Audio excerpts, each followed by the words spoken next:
Attention crew, this is your Captain Caliban speaking. Before we get started today and get into my fascinating discussion with Dr. David A. Banks, I felt the need to point out that the discussion in question was recorded several weeks ago, before the revelations about Facebook's involvement with data firms like Cambridge Analytica, and certainly before Mark Zuckerberg himself testified before a joint Senate committee. So it's not quite up to date. But many of Dr. Banks's insights about social media and the firms that possess our data prefigure the actual events we're seeing now. So that's a point to him as a digital sociologist. And I plan on trying to get him on the show again later in the year to talk about what we're seeing in the news, if that interests you. And if it does, you can let me know by tweeting to the show at EISTpod on Twitter or dropping us a line on the Enterprising Individuals Facebook page if you're brave enough. Or you can reach us at eistpod@gmail.com. And if you haven't yet, check us out on Patreon at patreon.com/EISTpod and see about maybe becoming a crew member on the show. Thanks for your support. I hope you enjoy the episode, and let's get underway. It's worked so far, but we're not out yet. I want to know what you're thinking. There are some things you can't hide. I want to know what you're feeling. Tell me what's on your mind.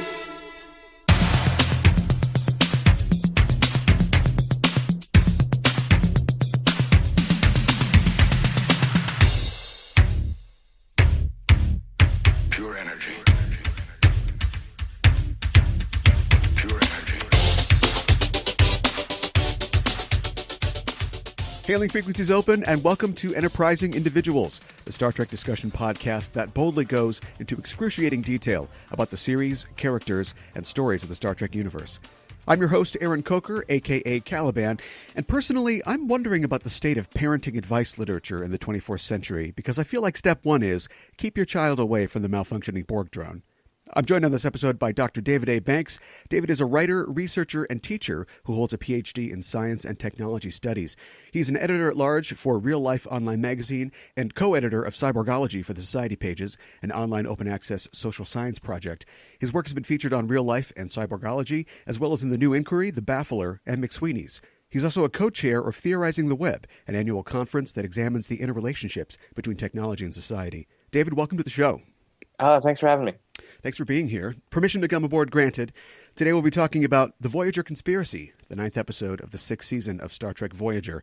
Star Trek as a franchise is no stranger to exploring social issues, with some of its earliest episodes tackling themes of racism, fascism, religion, and dystopianism, and economic disparity, and the franchise would graduate in later incarnations to explore themes of mental illness, PTSD, civil disobedience and insurrection, governmental responsibility, and same-sex relationships and transgenderism.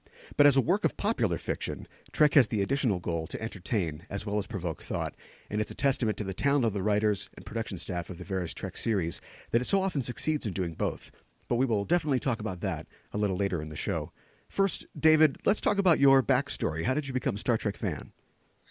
Oh man, I think like a lot of people, it's hard to remember exactly when, but I have really vivid memories of probably around like middle school of sitting down with my dad and watching Star Trek Voyager. At the time we liked Voyager. Sure. I didn't get into Deep Space Nine as much. I would usually catch like the end of it, although now I've gone back and watched the whole series, and I might like it more, or at least I like Ronald D. Moore's touch to it. Yeah.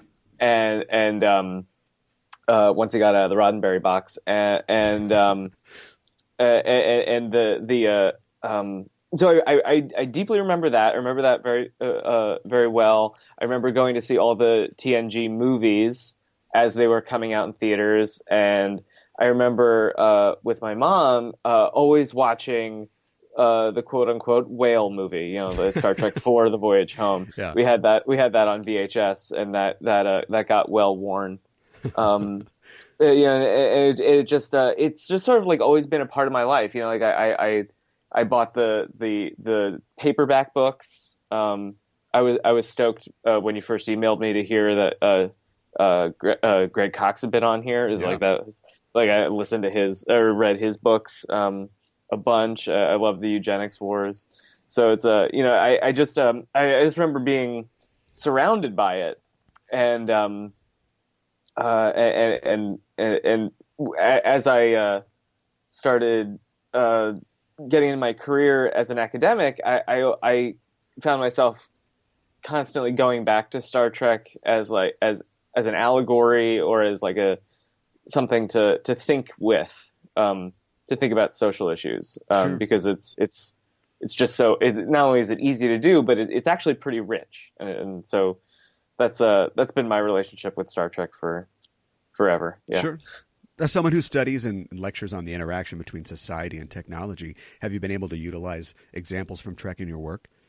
I use it a lot in my writing, and on my website I have sort of a hodgepodge list. It's not even uniformly formatted, but it's a list of just sort of what episodes go with what sort of social issue. I usually don't subject my students to like watching a whole episode. Sure. And then they're like, "Hey guys, so do you know it's interesting in episode 3, season 5?" I haven't done that, but it is pretty useful. At least in my mind, in the background to think with. One of the problems with it now is that it's kind of hard to find an excuse to like watch a 90s sci-fi movie in class, but, hey guys, eeasy credit. We just watched Star Trek. Yeah. I mean, like sometimes I do actually have extra credit for watching some things, and Star Trek might make I think Star Trek was in a rotation at some point. There were a couple episodes. And I might bring it back. That's cool. As an academic, when you watch Trek, do you watch as a media researcher, or can you turn your academic brain off?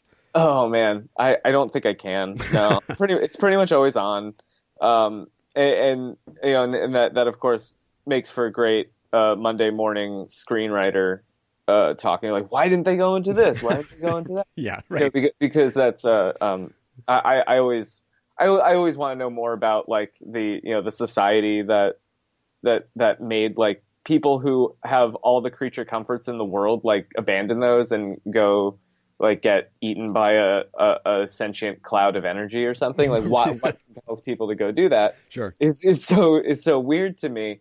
And usually what I always come back to is that, the idea that, we're humans aren't compelled by money or by like, they're compelled to survive, and we live in a society where you need money to survive. Right. But absent that, people do productive, interesting, and even dangerous work out of self-actualization and out of curiosity, and that's always, and I know that's sort of like the basis of Roddenberry's Star Trek, but I like how it's kind of continued on, and that's.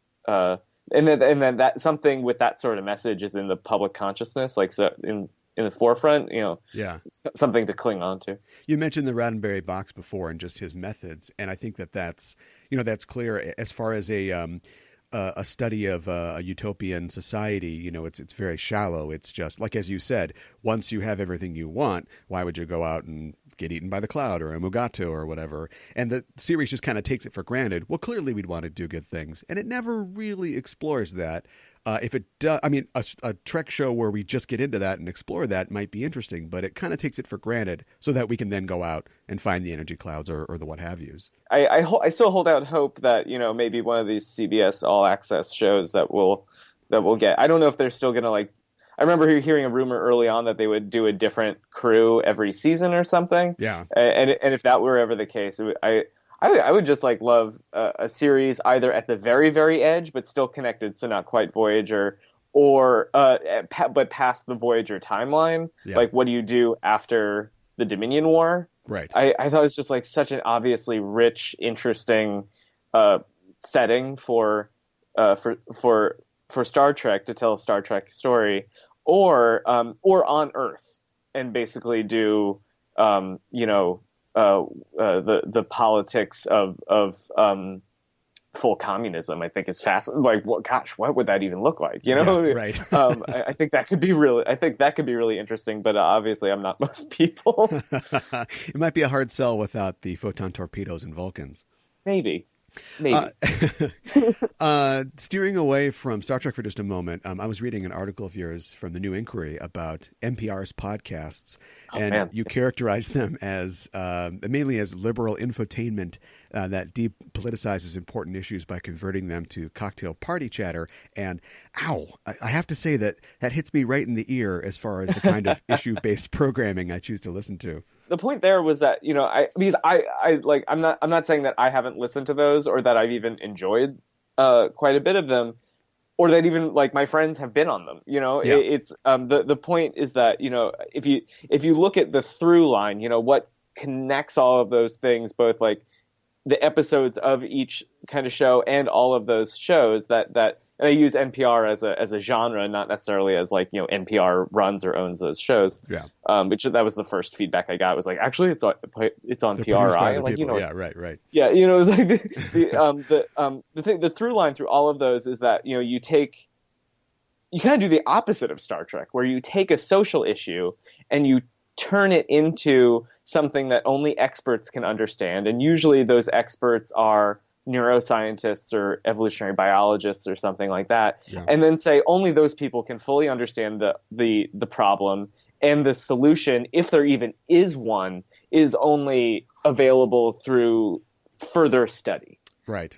You know, and a lot of the times that's not true. Like, are people sad when they don't have a job, or when they don't feel like they have a reason to be in the world, as you know, like are they meaning like are they like fulfilled by the work or the thing that they do for most of their time, waking hours? You know, if that's not true, then, you know, if people are sad because of their job or because they don't have a job and they don't feel useful, you know, that's something we've known about for a long time. It's called alienation. Marx talks about it, and there's political programs to, you know, to solve those issues. But instead, it's like, well, you know, we gave this person, you know, we give two people two different jobs, and like one, we like disassemble the thing that they built right in front of them, and we tell them to make it again, and they feel disappointed. And it's like, yeah, of course. like, is that a published journal article? That's fascinating. What a revelation. You know? I read a piece by your colleague Nathan Jurgensen that was going after TED Talks, and they're sort of setting up that same thing, making something that's not profound like this profound thing, which I'm cool with. I never really liked TED Talks, but my parents love them. And I think they really appeal to viewers who wouldn't consider themselves intellectuals or academics, but have a desire to learn or feel like they've learned something. Yeah, and you know, and like that's a impulse that we should always foster, right? You know, like sure. Yeah, right. But yeah, I think that you know, I won't speak for Nathan, but I think one thing that I take away from that article that I really like is that, you know, TED feels like it's hijacking that desire, right? Right. And it takes something, you know, like legitimate curiosity and turns it 90 degrees to go look at, like, you know, something that's fairly prosaic or you know, not particularly interesting, but it's conveyed in this really, really dynamite sort of way, you know, like, and there's some people that, you know, give TED Talks that are really great. And in fact, my advisor, my PhD advisor, has a TED Talk. You know, and you know, Zeynep Tufekci, Will Potter, like those are just three people that come to mind. Ron Eglash is my dissertation advisor. Sure. And you know, in all three of those people, you know, have great talks, and their work is really interesting. But quite often, you know, those TED Talks, you know, grab hold of things that are, you know, is sort of well packaged. Yeah, I think the breaking point for me was when J.J. Abrams gave one, and he explained to the audience his concept of the mystery box. Right? Like 20, I've seen that. 20 minutes of like, oh, so you're saying make a script interesting, and also right. looking at your output, which is, you know, his output tends to be, in my opinion, just sort of thematically kind of bereft. Like often all there is just a mystery that is either solved or unsolved. It's like, okay, well, what are we really learning here? Yeah. Yeah, and if I could plug one non-Star Trek show Sure. that you just reminded me of, so there's Lost, right, which J.J. Abrams produced, right? Is what I forgot what his relationship to that show Yeah, was. he sort of pitched the pilot, I think, and produced it. Yeah. So like the writers of that show also made The Leftovers, Okay. which is finished, and that's 3 seasons on HBO. They're Right. available on HBO, and it's 3 complete seasons. And if you were, I never watched Lost, but I know that the ending was really unsatisfying. Yeah. But if you want a show that is in that vein and has a satisfying ending, The Leftovers. Okay. It is so good. And downshifting from utopia to dystopia, I'm sure. Yes. Oh yeah. The premise there is that I think it, like 2% of the population just disappears unexpectedly. Yeah. For no discernible reason, and basically all 3 seasons are no one handles that well. Right. That's the whole premise of the show. Yeah. Speaking of not handling things well, the subject of net neutrality has been in the news recently because of the FCC's vote to repeal it. I'm interested in your take on the debate over net neutrality and how you think it'll affect communities of differing demographics. Yeah, so a bunch of things, and I've written about this too, right? On the one hand, it sucks for well-financed companies like Reddit or Facebook or something like that, because the large technical systems rely on predictability, and when you change something really fundamental to the business model, that's obviously creates unpredictability. Sure. And so they're all scrambling, but then there's like all this beautiful network of like independent media centers and independent content producers like yourself, for example, that now all of their work is thrown into question, and that's really, really nerve-wracking, and for a lot of people, not to and regardless of how all this shakes out, the fact that you add that stress onto people is pretty unforgivable. But one thing that has been driving me kind of nuts about how it's talked about is we'll be all excited when the CEOs of Reddit or Netflix take a strong stance against net neutrality. But we don't talk about like all of the unionized workers at like Verizon and Comcast who also really, really don't like this. Yeah. And for a very easy to understand reason, right? So the CWA, the Communication Workers of America, the sort of national union that represents most of those sorts of workers, put out a statement with the NAACP actually to show what the dimension of race in here is. A lot of workers are non-white, and a lot of the people that don't have access to the internet in the United States are not white people, and if they are white, they're usually rural Americans, and they live in rural communities. And the CWA put out a joint statement with the NAACP that said, when these companies just slice and dice existing connections, right? You're getting more, you're squeezing more juice out of the same fruit. You're just taking a little bit more out of the existing network, when all of these workers only benefit when there's work to be done on expanding the network, Sure. on like actually doing real productive work of laying new fiber, putting new cable on the poles, all that stuff, all that hard work that's very capital intensive, it takes money. Yeah. All of that doesn't happen when you slice and dice the network and throttle certain connections and make fast lanes and stuff like that. Yeah. And so it doesn't work for really anyone except for the couple of hundred shareholders and CEOs and high level management that will get a big windfall from this. Yeah.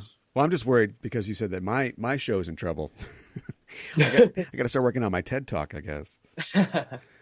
Can you tell us a little more about the Theorizing the Web conference? Oh, absolutely. Oh, thanks. Yeah, Theorizing the Web is it's an annual conference that happens in late spring. This time it's happening April 27th to the 28th. That's a Friday and Saturday at the Museum of the Moving Image in Astoria. That's in New York City. connection to Star Trek, the Museum of the Moving Image has a standing exhibit of Star Trek, set props and toys and stuff. So and that's really cool to go to.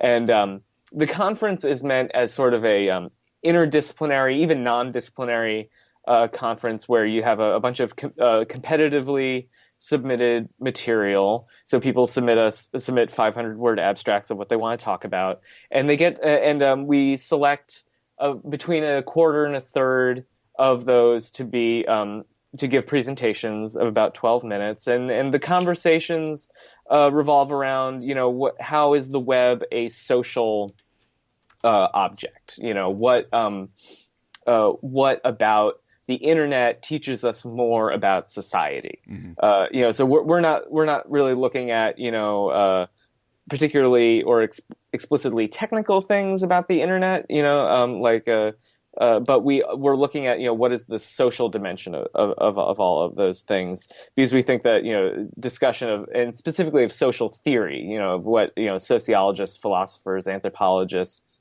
legal scholars have to say about the internet, because all of those ways of knowing are severely underrepresented in Silicon Valley and in these discussions in general. And so that this is like sort of an opportunity to inject all of that into these sorts of discussions. Sure. It's a really fun conference, and we stream it all. So if you can't make it to New York City, you can watch all of our panels at theorizingtheweb.com. Great. Well, let's segue back into Trek at this point. And we're talking about the Voyager episode, the Voyager Conspiracy. As I mentioned, it's the 9th episode of the 6th season. It first aired on November 24th, 1999.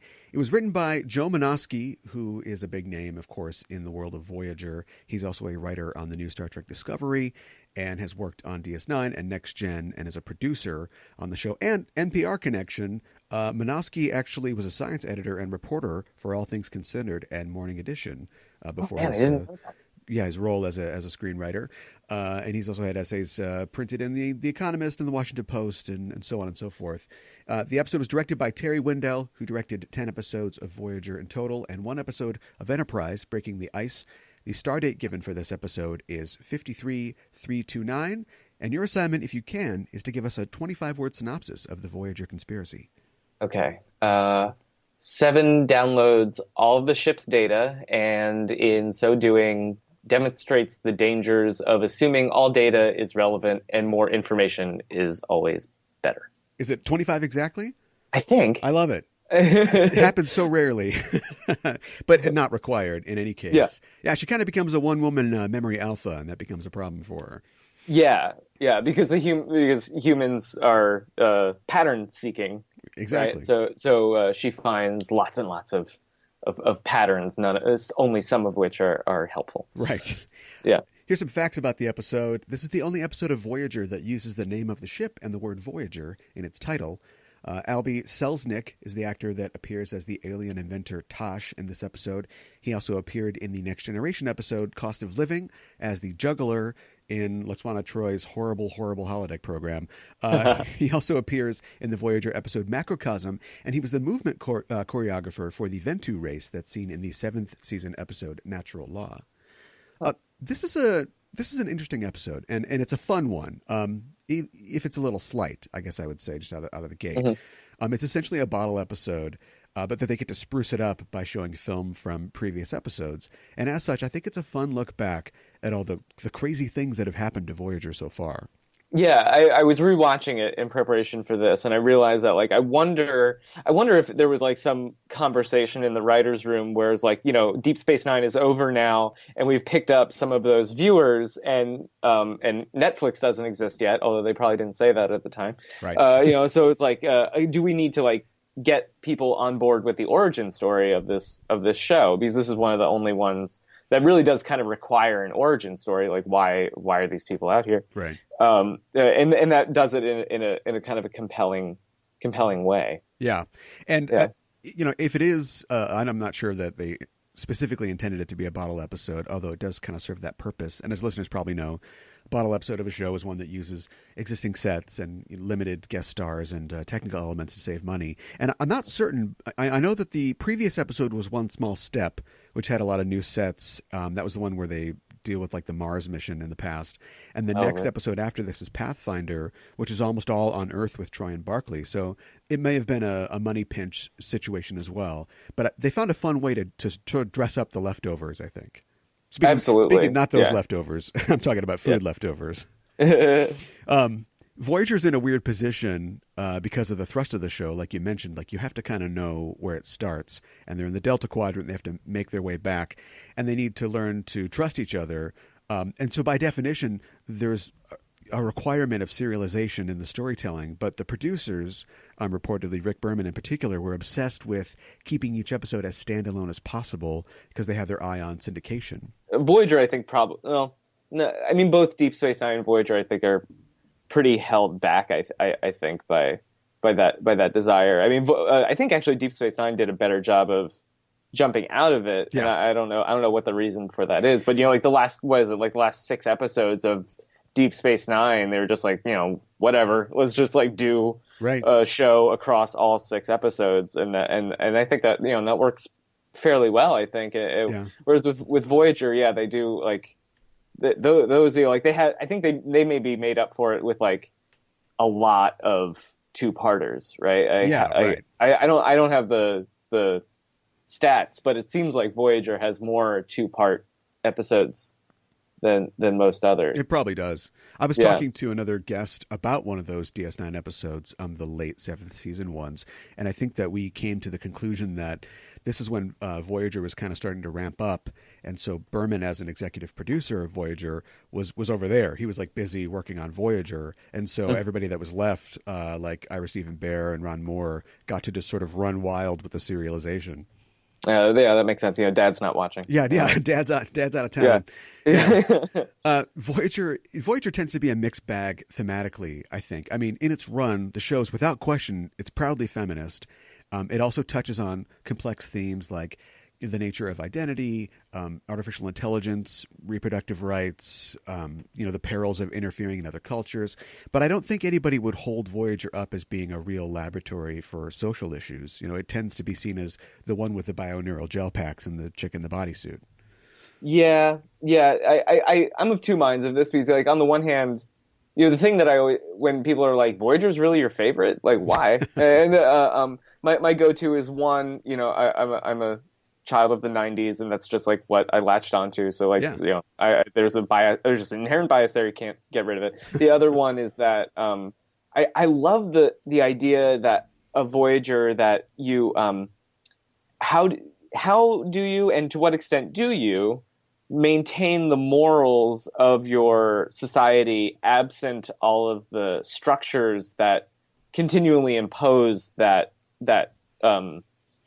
those values, right? So Jane, which sometimes comes off as like these really cheeseball scenes where Kate Mulgrew is having to constantly say over and over again, we are a federation, we are we're Starfleet, and we don't do that thing or X or Y thing, the easy way out, and so that's why we have to do this really complicated thing. Usually it's a story tool to explain why are we all doing this really complicated, confusing thing when the obvious answer is just just go away, right? Just leave, right, or something like that.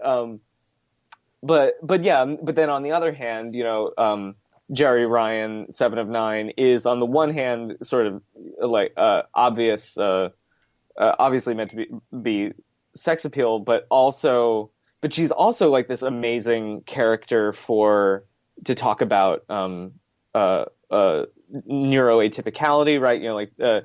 Understanding human emotion. She's sort of a data figure, but a little bit more social, right? Because with Spock or Data, though they like sort of never had a chance to be human, whereas with 7 of 9, like there really does seem to be a possibility that she could regain humanity, right?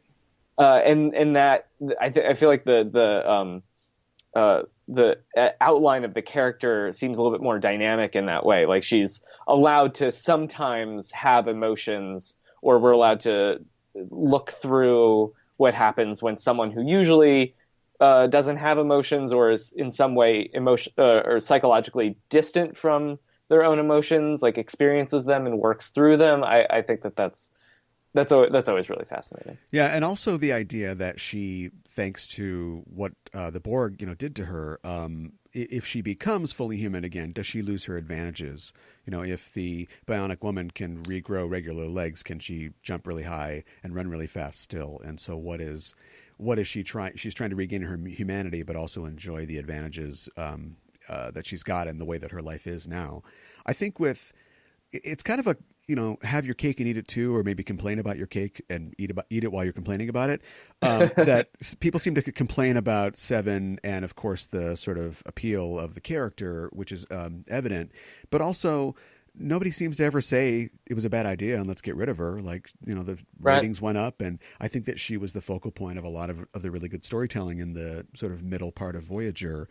And also, as you mentioned, because of the nature of her character, it allows them to tell all these stories from a technological and sort of psychological perspective. Something that we've talked about on this show a little bit, but a lot more on our Star Trek Discovery show, Discoverage, is the state of cyborgization and transhumanism in the Trek universe. And Seven is basically all of the arguments, both for and against it.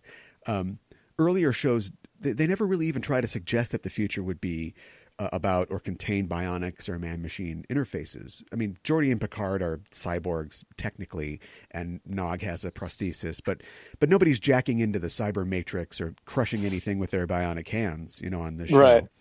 And Discovery has seemed to say, well, screw that, and they feature a panoply of cybernetic aids and affectations. So I guess my question's twofold. Why do you think that Roddenberry's vision didn't include human enhancement, and why do you think that the world of Discovery does? Huh. Oh man, that's hard. So so there's one. I guess the go-to answer would be that there's the Botany Bay episode where we explicitly talk about how we don't do genetic alteration. Sure. We don't do alterations and stuff like that. But I as the social scientist in me says, over the difference is clear from between the 60s and then the inflection point is like the mid 80s, and then the 90s you're sort of in the postmodern era. But so in the 80s there's quite a bit of reckoning in academic circles and literary circles about what is an ideal person, and how does that ideal person relate to ideas of nature and of artificiality and of technology. And the big name there is Donna Haraway, who famously wrote the essay about not wanting to be a goddess. She's a cyborg. The Cyborg Manifesto, as it's usually called. It's in several different iterations, sure, and versions. But the essential premise is that feminism, this what so-called second wave feminism, the feminism of the 60s, sort of essentialized women. Well, first it said womanhood is biological. Okay. In most cases, right? So trans people are excluded from there, right. and that it's a connection to nature and the moon and you get all these goddess figures, right? Gaia figures. Right. And she said, and Donna Haraway said, no, actually, I don't want to be a goddess. I want to be a cyborg, because womanhood is not only not dependent on my biological essence, or like the body that I walk around in, but it's also we shouldn't cut off women from everything that is technology, because technology is sort of society made concrete or tangible. And so to say that womanhood is outside of technology is to, really, cut off a lot of good options. Right. Sure. So it's and I think that's this is a really top down view of the world. And I don't think it quite works this way, but for efficiency's sake, say, like that sort of that really niche conversation leaches out into society in all sorts of ways. You get like, MFA students, with that on their mind, writing stories, quite often. Right. But then you just sort of, it just becomes part of the general conversation that maybe, gender isn't all about the body. And if gender isn't about the body, maybe lots of other things that we usually assume come from our biological being really isn't. It's all subjective, or it's all open to interpretation or to be changed. Sure. And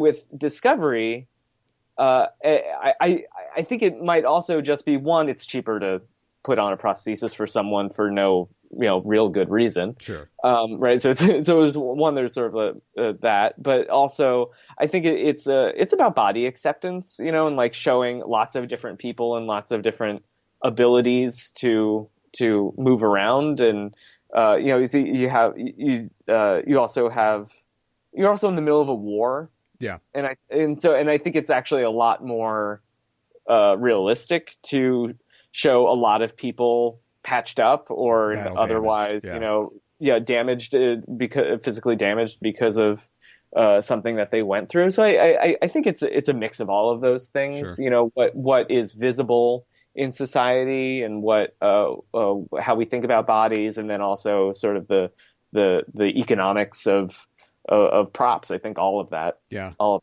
part of it.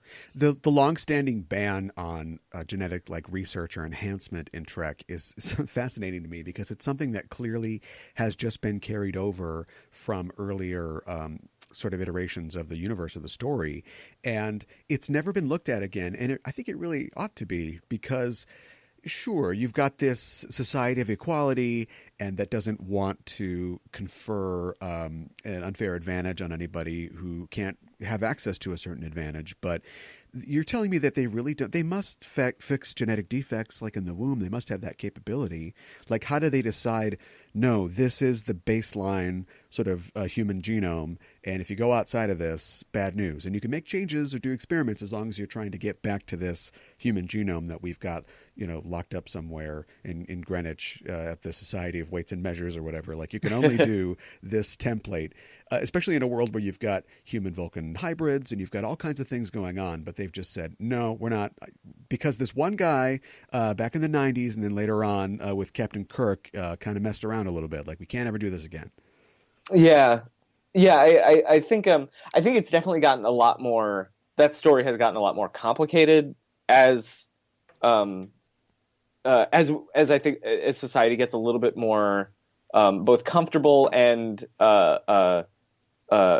versed in what it means to change genetics. Like, Sure. on the one hand, we have discovered that genetics are way more complicated than we initially thought, Right. and that they don't, and you can't, we mapped the whole human genome, and then we found out that there's not a whole lot you can do with that map, or at least not as much as we thought. We thought that once we mapped the human genome, we could make a con or something, and Right. and we just can't, because genes get expressed as a function of the environment as well. Right, so none of that works. But I think it's also that conversation changes over our real time, because immediately after World War II, we're still reckoning with those countries, namely Nazi Germany, that did go full hog on eugenics, and Right. obviously that was terrible. But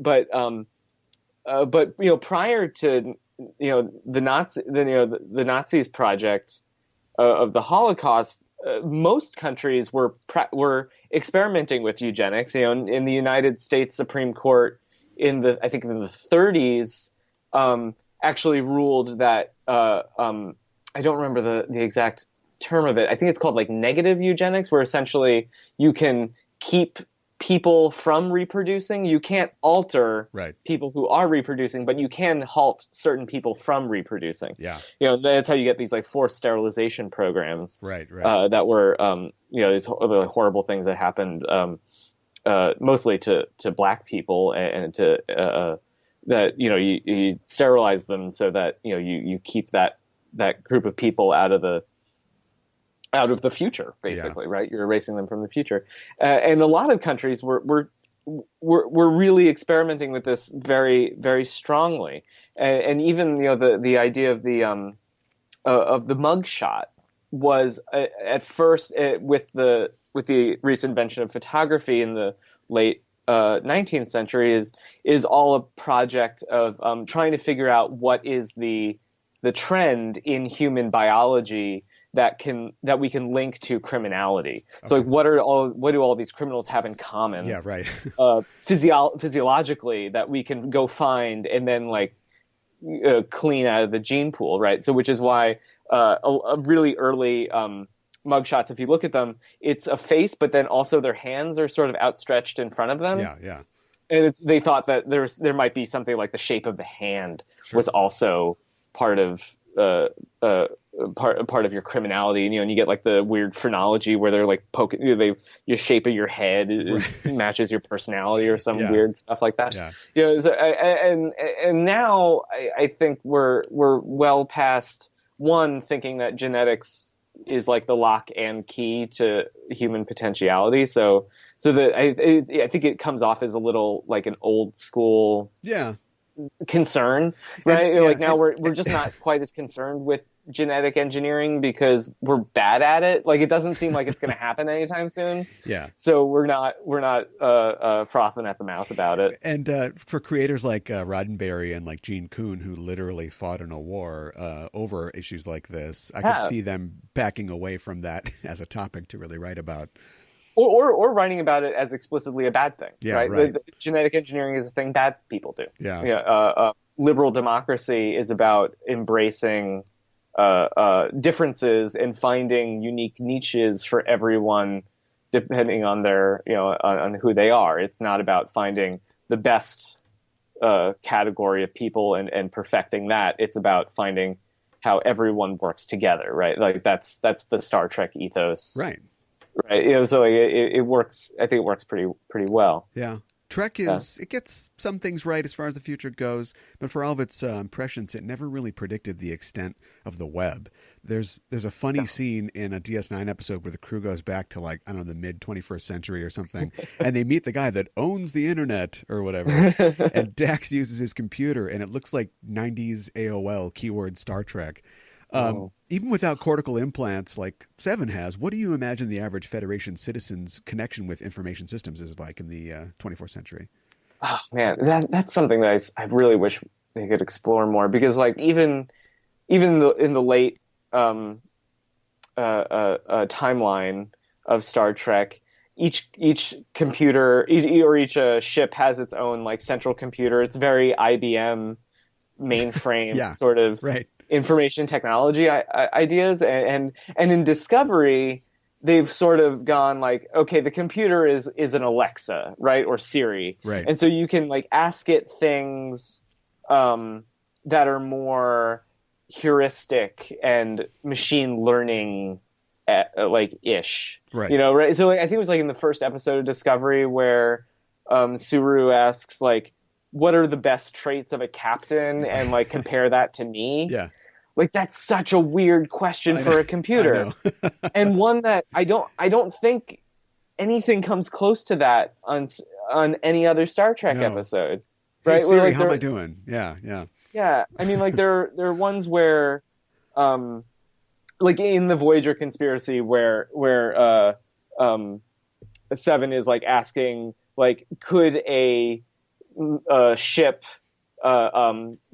survive a tricobalt explosion and use a tractor beam or something, and the computer is like insufficient data, right? And there it's basically like doing Google searches, right? Or you're like asking very specific, like you're comparing tensile strengths of metals and stuff and getting back objective data, but now you're like asking computers to like, am I a good captain? Like that's such a weird question to ask a computer. Yeah. And so now I'm wondering, like, where did the internet go with Star Trek? And I think Battlestar Galactica got it really well, like how you can just dodge that completely and just say that's how the Cylons showed up, right? And you just like, there's no network computers; those are dangerous, right? And maybe they were right about that. I think that it's sort of the premise of Trek kind of works against really putting elements of our future in it as well in terms of human space exploration. I mean, everything points to we're just going to send remote drones out. Essentially, we're going to send robotic ships out there that are networked to explore. There's no reason that we need to go out there, and that's the whole enchilada for this show. That humans. It's been a long road getting from there to here. Wooden ships. We're going to go out there and the spirit of adventure. And I have a couple friends in NASA and JPL, and that's something that they have to sort of deal with every day. But of course, they're on board because that's what they do. Yeah, we're sending probes out. We're getting this information, and it'd be cool to stick yourself on a ship and go out there. But it just doesn't seem like it's something we're going to be able to do. Yeah. Yeah. And, actually, as you were saying that, I just realized, probably the internet is probably a lot less compelling when you have transporters, right? Yeah.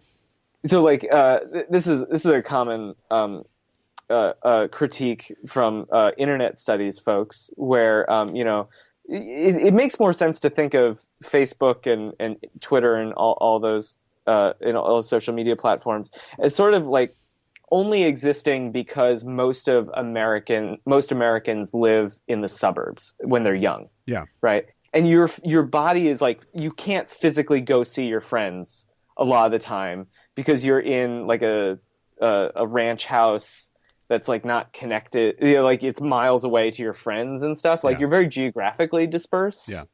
And so you get like these like not quite as good social connections over the internet.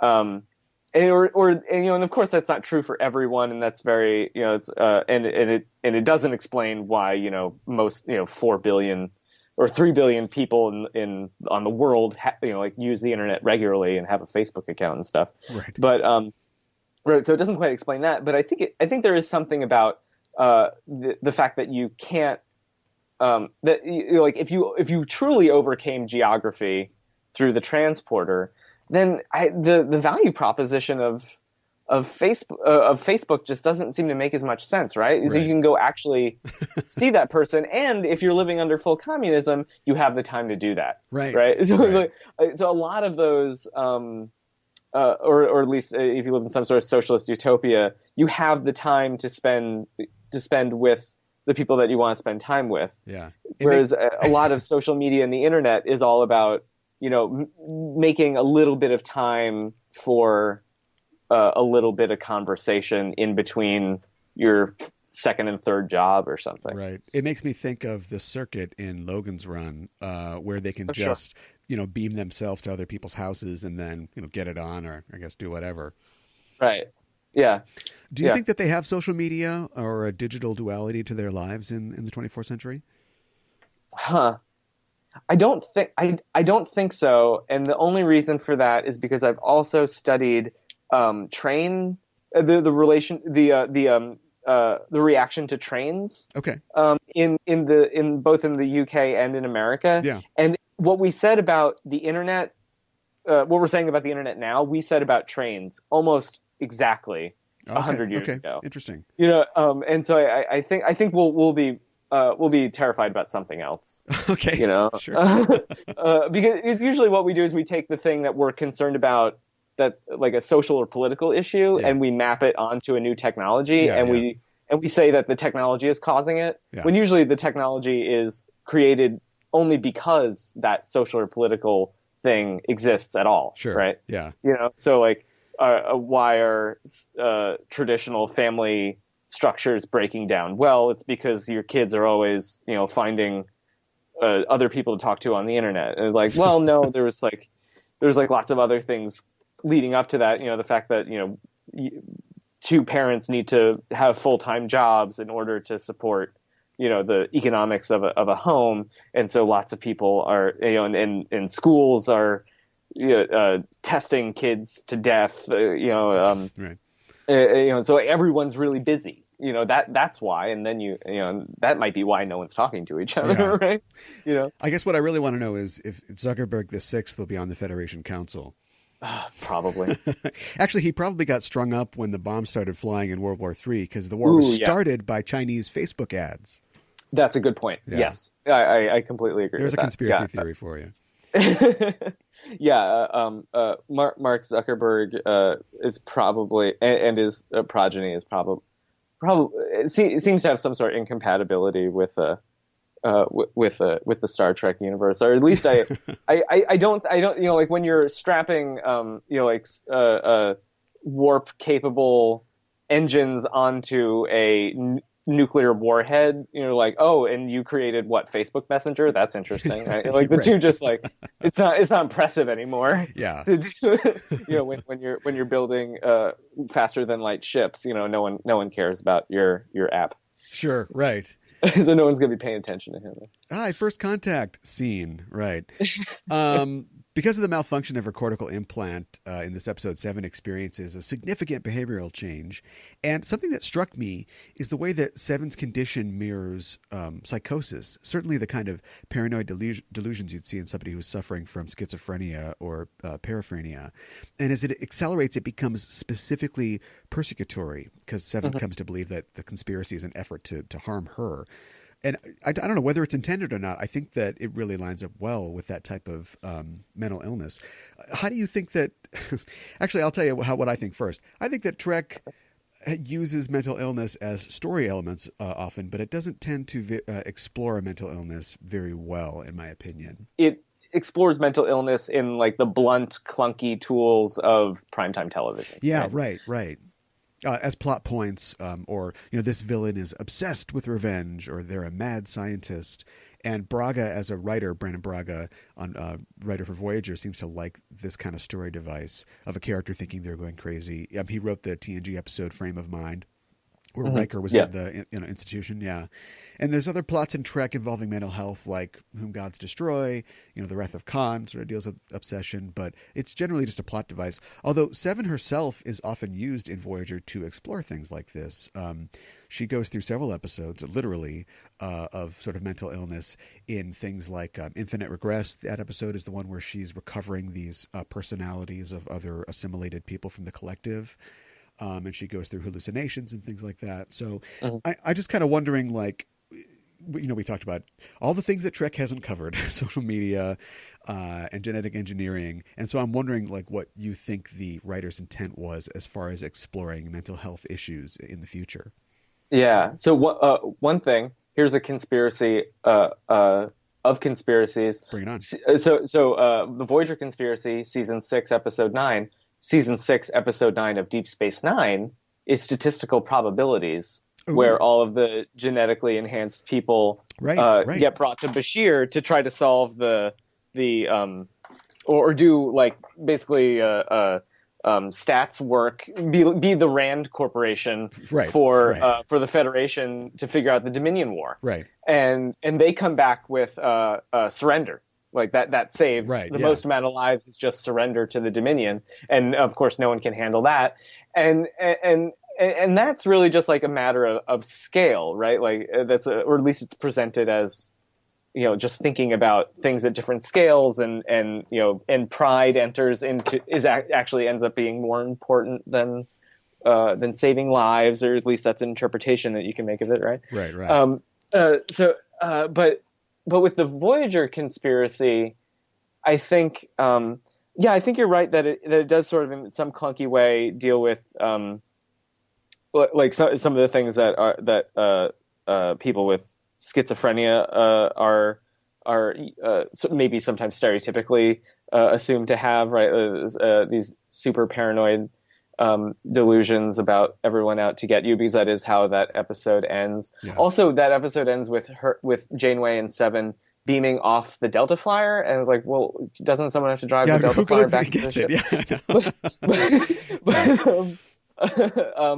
But yeah, I think that is really, really clear that it's an episode about how if you take too many things as connected or as related, you'll drive yourself crazy. Yeah. Specifically because normally functioning humans ignore a bunch of stuff, right? Or in their or they ignore contradictions, or they accept contradictions as normal, or they're constantly, they will accept one part of the contradiction but never both of them at the same time. Yeah. Right. Like that's what quote unquote normal people do. Yeah. And people who are neuroatypical, that aren't thinking the way a lot of people do, are fixate on those issues and are usually then unhelpful to everyone else. Yeah. If they can't square it with the rest of society, right? You're just like constantly going out thinking, making all these connections that aren't useful to anyone or actually harmful the way Seven does. Yeah, and she begins sort of pre-morbid as well in her personality, because she's already somebody who is emotionally repressed and tends to be unsociable and solitary, and so she has no kind of emotional framework to, like you said, let that sort of pressure bleed off. She's used to acting unilaterally, and so when she gets all this information, for her, especially when her implant is damaged or whatever, the solution is find a solution. Right. Yeah. And like a lot of her very directness, or like her lack of interest in saying please and thank you, Yeah. or calling. She always calls B'Elanna at like 6 a.m. or something like that. Right.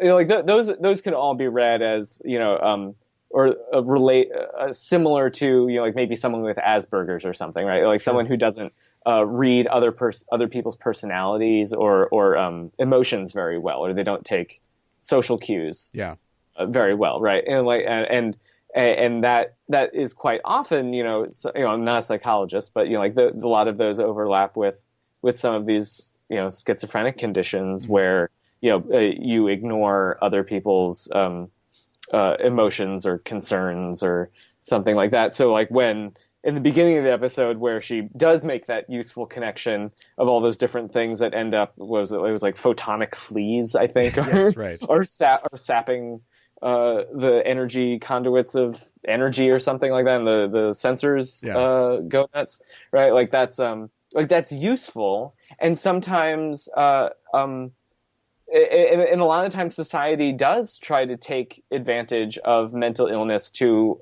people's benefit, right? So like that Deep Space Nine episode, Statistical Probabilities, where they're taking people and trying to use them in the way that they are useful as or at least for that society, right? As savants. That would be a more interesting episode, I think, if there was an act in this where they kind of beautiful mind her, and like they have to use this ability that she's discovered to see the connections between things to figure out something very critical, and it comes down to doing harm to her over the long term, over solving whatever this problem is, and they sort of pull back. Because otherwise it's just, we know that it kind of works because she finds the fleas, but then the rest of the episode it's, look at this, Stardate 5705, I bought some peanut butter. Stardate 5705, you were eating peanut butter. You stole my peanut butter. Like it becomes these things that, we as the audience, and really the crew too, doesn't really believe.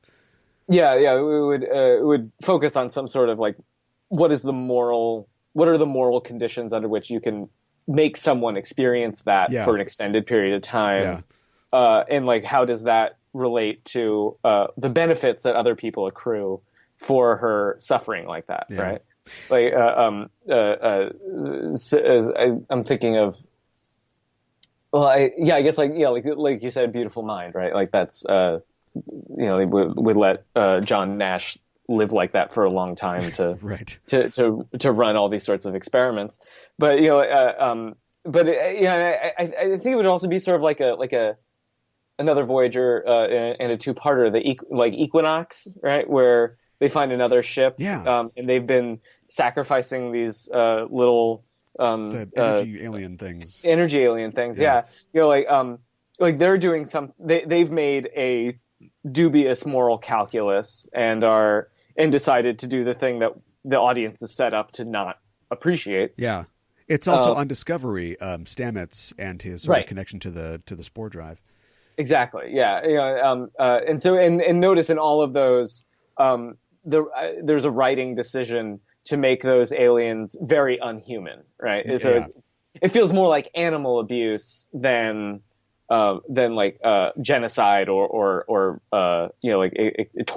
human torture or something like that. Whereas if you were to take Seven of Nine and say, oh well, running the ship's computer through her cortical implant actually does a lot of useful things for us. We could imagine an episode where, like there's a very somber all hands meeting where they're like, yeah, we probably shouldn't do that. But right. and then maybe one person playing devil's advocate and then Tuvok saying like the needs of the many outweigh the needs of the few. And then they're like, oh, right. Sure. And then, and they've already got a guy like that in sickbay, a guy that they use as a tool who is quickly becoming, human or close to human. Right. The way that the Doctor is a great way to look at casual racism, I think. Yeah. Where we're like every once in a while Janeway is like, but and you're not a real person. And he's like, whoa, what the hell, man? And then the show just keeps going on. Like they don't explore that. It's just like this is just some casual mean thing that we say to this main character that's like deeply it's not just like we rag on Harry Kim. It's like it's like, no, this guy is like we don't recognize his humanity sometimes, right. But sometimes we do, which is even worse because they just like do it when it's convenient almost. Because then there's that episode where he writes a book, Photons Be Free, right? Yeah.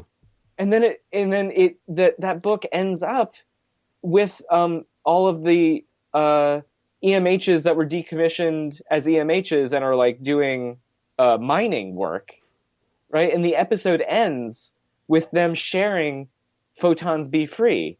And then it's over. And then the episode's over and we never revisit that. Yeah. And it's like, is there some sort of holographic revolt? Right. That the Federation is suppressing? And or do they just like shut them all off? And what sort of moral calculus is that? Because if they're sentient human beings like Data is, then like what did you just do if you just like hit set them to factory default? Right. Like what? It's a digital holocaust. What is that? Yeah.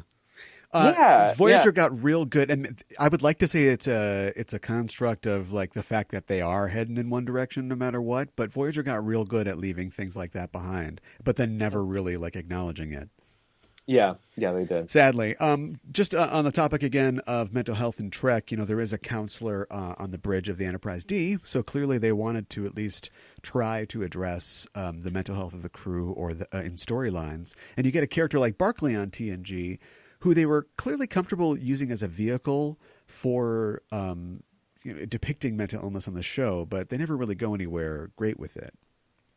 Yeah. Barclay's character has so much potential, and then never really. I'm never satisfied with a Barclay episode because it's like, what would happen if someone in the 24th century is addicted to hologram, to like being in the holosuite? Yeah, you'd have to imagine it's something that would be significant. Yeah, it would be like a serious concern. And actually, the thing is like that's both interesting and kind of annoying is that like this society would definitely call it holo addiction when it is in fact social anxiety, right? Sure. He suffers from serious social anxiety and he programs holodeck programs to be really nice to him, right? All of his holodeck simulations are people telling him that he's smart and interesting. Right. And that's that's not about holograms, right? Yeah. That's about his his sociality. Yeah. But the show, instead of really covering that, it calls it and deals with it as holo addiction. Yeah. In the same way that like sometimes you hear about like people addicted to their cell phones, like addicted to their phones when in fact like there's something social They're going communicating. on. Yeah, right. Yeah. well, yeah, not only are people communicating on their phone, but if like when do they go to their phone? Because it's not all the time. It's it's in specific times that I think are Sure. important and interesting, right? So to talk about like, but addicted to NPR your would phone, NPR would tell you that they're just looking for that hit of chemicals or exactly, yeah. right, yeah. It's fascinating. I think that, and I might have mentioned this on a previous episode, but the holodeck would be a great therapeutic tool to do what Barkley is doing to deal with social anxiety, exposure therapy. There's a thing where he makes a humiliating program of Riker Right. because Riker's been yelling at him all day. And like if I had a hologram that I could make of my boss, to yell at him for a while, that might not be so unhealthy. Oh my God, yeah. Or like practicing job interviews, like actually sure. practicing Yeah. job interview Yeah. with the people that are going to be interviewing you. Yeah, man, wouldn't that be useful? Yeah, there's all sorts of, and there is like a research group in Stanford that looks at VR and AR as mostly virtual reality as like a empathy building tools. Oh, like, sure. can you build empathy with other people through like putting someone temporarily as much as possible, like in a social condition Yeah. that, that's not their own. And like, so like we are already experimenting with that, with like sort of the like less than ideal tools we already have that are like not even close to, holodeck in terms of, fidelity. Yeah. But on the subject of schizophrenia, I was reading as well about researchers using VR or just using computers to like manifest faces and like personas for the voices that some people experience with those delusions, and then using those faces to sort of to deal with them and sort of explore like what's going on there. And it's supposedly showing that it's helping people. wow, that's fascinating. Yeah, I knew like schizophrenia is something that is culturally contingent in a lot of ways. Like the demeanor of the voices. Yeah. It's in other societies, or at least in Western society, it's quite often like antagonistic, critical voices. But in other places and other times, they're like usually like either happy or playful or childlike. Yeah. Which doesn't make them any less, no. distracting. Right. But it's interesting that if that's the case, then that means that there's nothing inherent that there might be something social manifesting within that psychological condition, which would be interesting. That's fascinating. All I know is a counselor would be unthinkable on the 60s Trek. I mean, yeah. Bones was a bartender, more or less, for Kirk. And that's a 60s man psychiatrist, their bartender. There's a whole Kennedy's Don't Cry thing going on in the old Trek. This episode is also, I mean, we've been talking about this the entire time, but there's a conspiracy, or at least a perceived conspiracy, at the heart of this episode. How did you think about how the episode dealt with and told that story? Did you find it compelling? I'm with everyone, like most people that say it's just that kind of nuts. yeah, that Voyager really missed like all the tension of like two crews. Oh yeah. Yeah. Right. And like the Maquis are so fascinating, and they don't get nearly enough screen time. Like, oh my God, a whole series of the Maquis I would watch for like instantly and all the time. Sure. I love I think the Maquis are super interesting.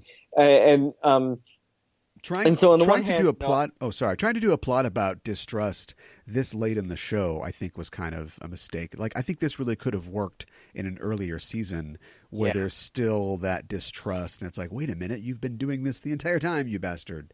And right, exactly. There's a line near the end of this episode that's kind of like a no duh thing where Janeway's like, yeah, interesting, you're wrong. Chakotay wouldn't do that. I know him way too well, so sorry, I don't buy it. Yeah, that sort of hits flat, right? Yeah, that's sort of dull, and then they're like they're bringing back Seska, which right. like even if you watched that, I'm trying to think like would I remember that episode like what 3 years after it initially airs, and like I don't like, and it's like and like that's an interesting plot, but you never get, because it's so episodic, like that doesn't that you want to be able to like, and you can tell that the writing kind of wants you to think, well, maybe the Voyager conspiracy is true. Yeah. Like maybe something is happening, which would be a much more compelling show, right? Would be if the Voyager conspiracy were or if there was believable anything. by the audience, Yeah. right? Yeah. But we know that because, like basically everything resets at the end of the episode, that that's probably not going to be the case. Some of the strings on her conspiracy corkboard are really long and don't really connect. Yeah. Yeah, and I think there's also one where like it fades to commercial when she's talking to Chakotay, when she's doing like the Janeway is trying to bring everyone in, or no, it's when she's talking to Janeway about Chakotay, right? And they only do like two things, and then she's like still talking and it fades to black. Yeah, commercial. Right.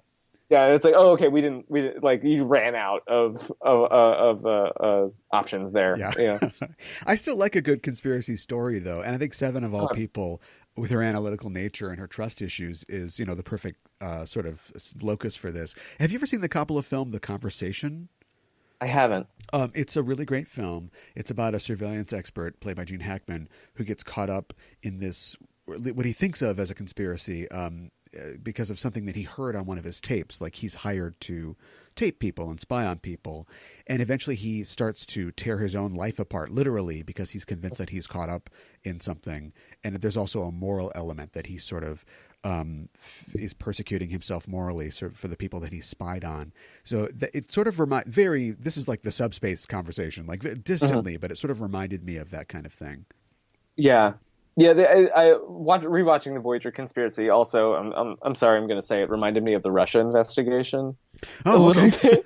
Topical, like the Trump Russia investigation, where it was just like, you're connecting all of these like emails and meetings and who knew what when, and it's like very like, I mean, sometimes conspiracies are true, right? But it has that that shape, like that structure of a conspiracy. Yeah. And you can hear it when people are like, well, what, like, when did this person know X versus Y? And maybe, like, what we think about this meeting was actually about this thing. It's like, right. It just like listening to Seven rehash things that happened months and years ago. It just all sounds like, it kind of makes you realize how much of news sounds like conspiracy. Okay. Which is not to say it's a like fake news, right? Sure, it's not, sure. But it just sounds like conspiracy, and that's so disconcerting. Yeah, when she gets her Glenn Beck chalkboard out, and it makes sense to her, I guess. Right. Trek had never. I'm trying to think of other examples of Trek really trying to tackle conspiracy. There's the literal episode "Conspiracy" from Next Generation, but that's just basically some little bugs are inside people and they want to do something bad to the Alpha Quadrant. Our heroes kind of put a conspiracy together in the episode "In the Pale Moonlight" for DS9. And I think that's a great look at the other side, constructing a conspiracy and then watching it fall apart. And then that moral sort of issue of what do we do to keep this going, to succeed at our mission. Yeah. Yeah. And that's that's such a fascinating episode for all different reasons, right? It's like, it's got, I just like the conceit of Captain Sisko, like talking directly to the camera. Yeah. Right? And like cheersing you at the end, and stuff. Right. and trying to create a conspiracy, which, like you said, is and watching it fall apart is dramatic and interesting to watch, but is also, you can still see sort of like the Star Trek, like, you can't be too far reaching, right? It's like, you can't. You're still Starfleet officers. You can't act too bad. Yeah. Which is why you give it to Garrick, right? Well, give everything to Garrick. Yeah, that guy's on our side. Which I mean, maybe.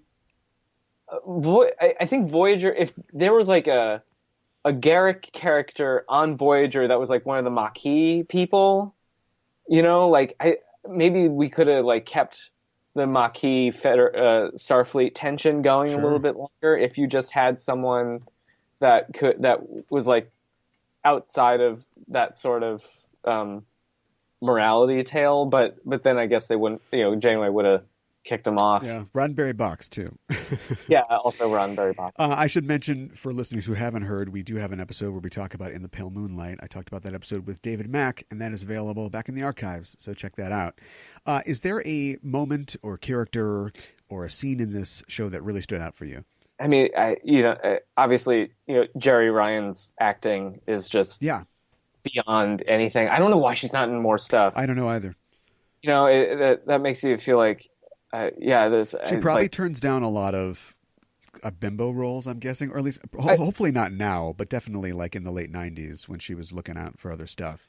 Yeah, I'm sure the industry has been exceptionally unfair to her because her acting is just incredible. Yeah, it's just like every scene, Jerry Ryan just steals every scene in that episode. Yeah. Especially the delivery of a conspiracy is very difficult, right? Like how you connect all of those things and then say them in a monologue. Yeah. Is incredible. I think that's just me too. I particularly like, and it's such a, I mean, you can see the strings, you can see the writer's fingerprints, but I do like the scene at the end where Janeway beams aboard the Delta Flyer, and then it's kind of like giving her the reverse conspiracy, oh god, the cheese. Yeah, the cheese is really cheesy, strong, but it works. And then even as I was watching it for the first time, like I was thinking, and she'll get one of the dates wrong, and then Seven will correct her, and we'll all laugh. But it still works. Like it's still, you feel the warmth. It does work. Yeah. And I don't, have you? I've heard this, and I maybe you can corroborate it. Did Kate Mulgrew and Jerry Ryan not get along? I had heard that. I'd heard rumors too, and I read an interview the other day where Jerry didn't deny it necessarily, but she did seem to kind of laugh it off. Like, I was in my early 20s, and I didn't really know how to be on a TV show, and so I don't think that there's anything like lasting. But I think maybe there was some tension sometimes, because if you're Mulgrew, you're the first captain. You're I'm just gonna guess at her age, but like early 40s. You're in charge of this show. It's your thing, and then they bring this other thing on, and it's like, okay, I see what's going on here. So I can understand why there would be tension on both sides. Yeah, I don't know what the motivation for that tension would be. Maybe it's that. Yeah, I don't know, but that always made me sad, because like they're both so talented. Sure. And it's like one of the ways that women get pitted against each other. Yeah. Is by doing stuff like that, and that's always. And I think this show really avoided that with its characters. Yeah, with the character. I mean, like season 5 of Voyager, every single episode passes the Bechdel test. Right. Yeah. So and it's still, I think, one of the the highest performing ones on that test of like most television. Like they did that worked. In an episode about conspiracies, I should really have a crackpot theory here, but everything in this episode wraps up pretty well. The only thing I can say is, where did that tractor beam come from? And, right? What is that? The tricobalt device. It's never explained. Illuminati confirmed. Yeah, there are some things that, legitimately, what happened, and it almost seems like they're leaving it open for something else, and they just never pick it back up. Possibly, but yeah, that definitely looks like a tractor beam. Yeah. So what happened? I don't know. The conspiracy is like why the Voyager writers felt like they could just drop things and then just never circle back around to them. Yeah, that's so frustrating. Yeah. I also like the part where, of course, Naomi Wildman is following Seven around like she always is, and then midway through the episode, when Seven's really into it, Naomi approaches her, and Seven's going to beat it out of her. She's like, "Who are you working for?" Like, who do you work for? Run, kid, run! Yeah. That's great. Yeah, that was so good. Well, as we come to the end of the show here, do you have any last thoughts or parting sort of shots about the episode? No, it was a hard bet, because I love the 7 heavy episodes, because of like the rapid shot like acting that she can do, where I think you mentioned the episode where she acts out all the different people infinite that regress or whatever it is. Infinite regress, like that is like that seems like she's like giving a master class in acting or something, where it's just like, here's like 5 different people in rapid succession is incredible. And then the one where the doctor she's basically playing the doctor. Yeah. Is so good. Yeah. So I really like those. I just if anyone with the power to decide what the next Star Trek is listening, please make it something that's after Voyager. I really want something after Voyager. Yeah, Captain Seven. Yeah, right. Yeah, no, it's something that I want to explore what happens after the Dominion War. Yeah, like that's a rebuilding society that maybe also lost some of its innocence, and what it had to do to win that war. Yeah, feels both very poignant for current events, which is what Star Trek is always good at, is helping us work through current events. But but also that just seems such a rich and fertile space to tell stories in. I'd be remiss with all the author guests I've had on the show, to not recommend that you go check out the books, because they definitely does continue that universe. And also Star Trek Online has taken the sort of the universe of the show into the 25th century, and has done a lot of world building there. And of course, as a video game, a lot of it is built on go get these guys because they're the bad guys or whatever. But always, the fount of Star Trek storytelling continues to flow in terms of that. I got hurt too many times with badly designed Star Trek themed video games. I don't know if I could do that. I don't know if I could do that again. Let's talk about My Space Dad Can Beat Up Your Space Dad. Who's your favorite captain and why? Well, I guess my space dad is a space mom, right? It's sure. Janeway. All right. I just the fact that she has to, keep upholding ideals absent everything that forces you to uphold them, is I think just a constantly fascinating meditation thing to think about. And sure. so there's coffee in that nebula. I can relate to that. Yeah. That's just highly relatable. Yeah. Now that we've reached the end of the show, you'll receive a commission and the rank of ensign. What department on the ship would you work in? Xenoanthropology, right? Isn't that isn't that something that shows up in Discovery now, right? It must. I think there's a name drop for alien anthropology. Yeah. Okay. Or something. And I'm just gonna stick to what I'm good at. Sure. Even if the Federation doesn't have social media or the internet, you can check out the digital sociology on other planets. Right. Yeah. Or maybe something where if we invent something, you need to figure out what the social impacts of that invention would be. Right. Sure. I would do that. Do projections on that. Sure. Projections. Yeah. Oh, it's a great answer. Ensign Banks, thanks for joining me to talk about Star Trek and the Star Trek universe. If people want to continue the conversation, and they can, at EISTpod on Twitter and the Enterprising Individuals Facebook page, where can people find you online? Well, there is my website, davidabanks.org. And then on Twitter, I'm DA_Banks. Yeah. Great. And where can people find out more about Theorizing the Web online? Theorizingtheweb.com. Great. Well, thanks again for joining me. Thanks a lot. We're signing off until the next mission. Hailing frequencies closed. It's on your